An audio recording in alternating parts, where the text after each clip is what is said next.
hours, no, 2.5 hours of my life that I will never get back. So, yeah, I didn't really enjoy the Man of Steel movie that much. I thought it was long and boring and actually gave me a bit of a headache watching it. Now, let me give you a little backstory. I'm not the biggest Superman fan in the world. Superman fan. That actually kind of rhymes. Yeah, maybe I should write that down. Later. Yeah, I'm not the biggest Superman fan in the world. I do like the original, mostly because it was Marlon Brando in it. And, of course, when I saw that the part that Marlon Brando originally played, Jor-El, was going to be played by Russell Crowe, yeah, I wasn't that interested. To be fair, Russell Crowe is the coolest thing in the film, I have to say. I enjoyed Russell Crowe's part, and I have to say I enjoyed the first part of the film. That, it had its problems, but I thought the first, the opening segment on Krypton was pretty good. When I went in to see this film, I was not sure what to expect because I'd heard it wasn't good. Some people told me it was good. And, like I said, I'm not the biggest Superman fan. I've seen the original movies. I think I've only seen the first two, actually. I don't think I saw 3 or 4, thank God. I saw Superman Returns, which wasn't very good, with the exception of Kevin Spacey going, WRONG! That was the best part of the film. But, yeah, and I saw the Justice League cartoon. I probably watched the Superman cartoon at some point. But, yeah, I'm very aware of this story. I've seen it so many times. I know what happens.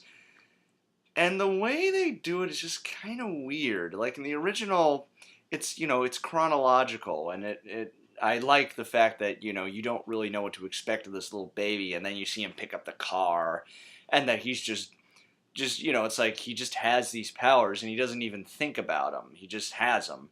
He's born with them, so to speak.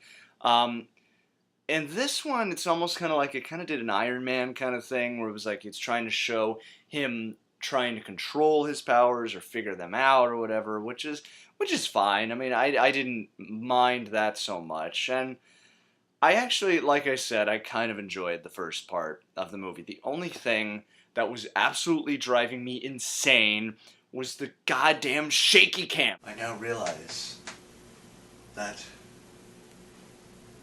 I have to help people. There's a scene where Amy Adams and some other guy are just walking. They're walking. It's not an action scene. They're just walking down the street. And have you ever tried just trying to focus your eyes as you're walking somewhere? Okay? Your eyes do not do this. Okay? They don't do that. They do not do that. Okay? As you're walking, unless you have Tourette's syndrome or something, they're pretty steady. Seriously, try this. Get up right now, stand, walk in your room, and see if your eyes just kind of move like normal eyes as a camera would, or as a regular camera would, or if they actually do this. I mean, it's like the whole fucking movie is like that.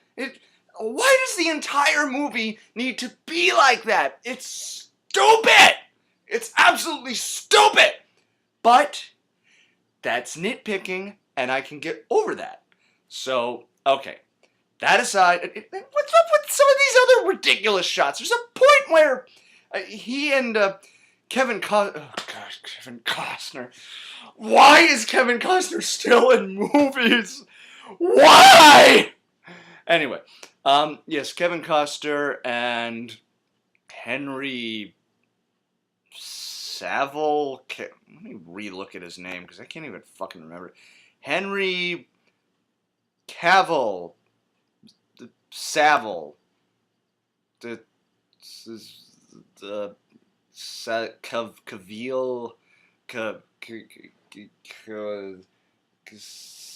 You know what? I'm just going to call him not Christopher Reeve. Okay, so not Christopher Reeve and Kevin Costner are talking And I swear to God, there's like this weird lens flare at the top of the screen that keeps like appearing, and it's not even like a cool little lens flare. I mean, if you even want to call them cool, like the way J.J. Abrams uses them or overuses them. And then there's just all these other weird shots. Like there's, heat rising. There's like this. I don't really know how to explain it, but some of these shots are just so strange. And it really distracts from the movie. I'm like, why am I watching this? This doesn't make any sense. But again, these are all technical little things. Let's talk about the actual problems with the movie. First of all, not Christopher Reeve. Not a fan. Really, I'm not. I just thought he was so boring. And it's not like Christopher Reeve was the most entertaining person on the history of the planet. It's kind of part of why it wasn't a huge Superman film. But, he had a charm to him. He kind of had this 50s way of this goody two-shoes thing going on with him. With Henry Cavill, it's like, and he's always got his mouth open. Like this. All the time. He never closes his mouth. Ever. Seriously, have you noticed that? He never closes his mouth. Why? Anyway, again, nitpicking, but I just thought his character was very bland and didn't do anything. Amy Adams didn't really think much of her either. Michael Shannon as General Zod. Yeah, not a fan. I mean, what? There used to be a thing in movies, I mean, especially Superman, because, I don't remember who played General Zod in Superman 2, but, he had kind of the nostalgia critic makes fun of him all the time, but he had kind of a charm to him.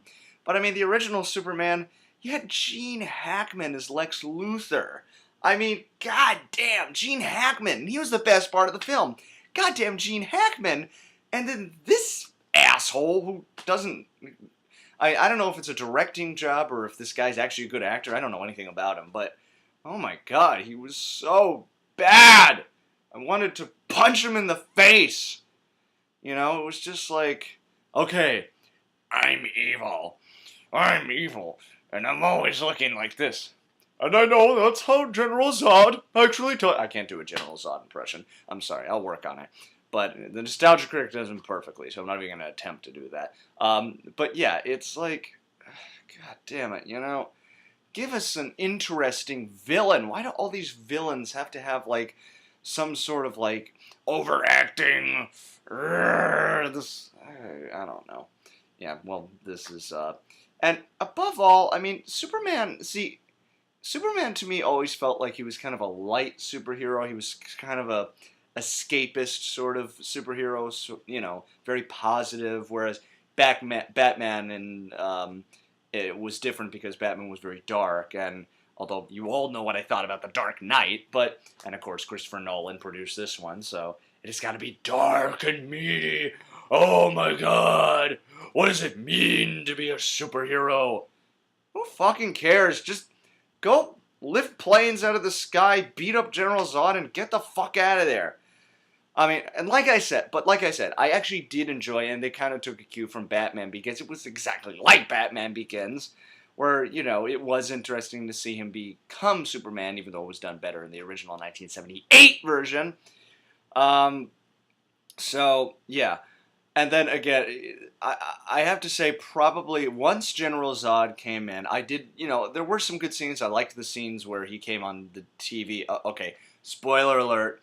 Let me put on a little spoiler alert here, so you will know that I'm going to spoil the film from here on out, and you can go to the end of this film to hear all my final thoughts. The thing at the end when I did like the part where Zod appears on TV, that's not really a spoiler, but at that point, it just kind of becomes routine. Like, I've seen this in every action film. It's like it's Transformers again, and once again, shaky cam. We got a shaky cam. It's like, were they fucking filming this on an iPhone? Were they just doing this the whole time?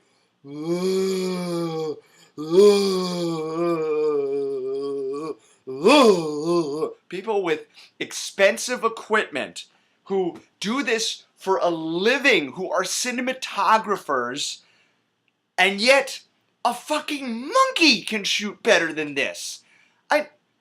Why? Anyway, yeah, it didn't look good at all. The picture looked bad. And I mean, I was just surprised at that. But anyway, continuing on the whole plot about how they're gonna remake Krypton out of the Earth. I don't even remember if that was his plan, and I think in 2 he just wanted to conquer Earth, but I don't remember. I haven't seen the movie in a long time. I didn't really like it that much either. And it was just, I mean, it was routine, and it just took a long time. I mean, the whole film just dragged. It just took a long freaking time to get going.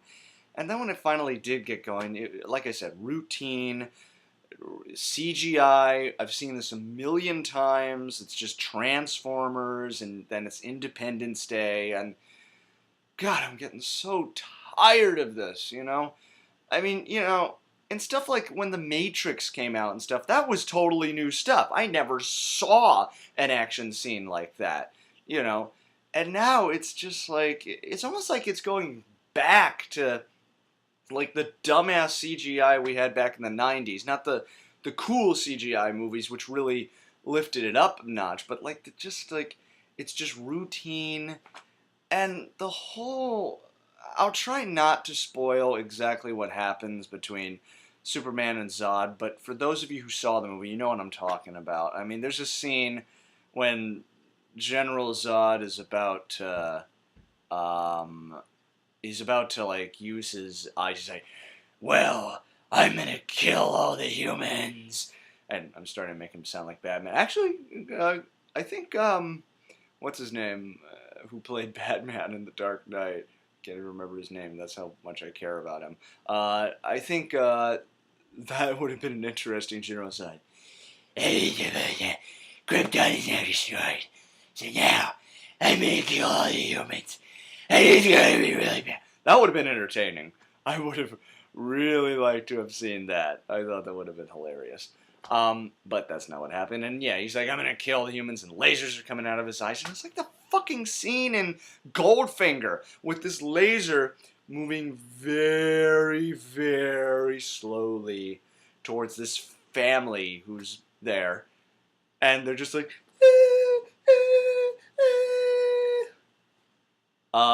here's an idea, because in Goldfinger, he was actually strapped to a table so he couldn't move. You can just run out of the place, and, you know, it's like the entire city's being destroyed. What are you still doing here? You should be halfway to New Jersey by now. But, yeah, New Jersey. Wait, it's supposed to be Metropolis, right? Oh, fuck it. It's New York. We all know it's New York. And yeah, and then, of course, the way... How many times does fucking Superman have to go...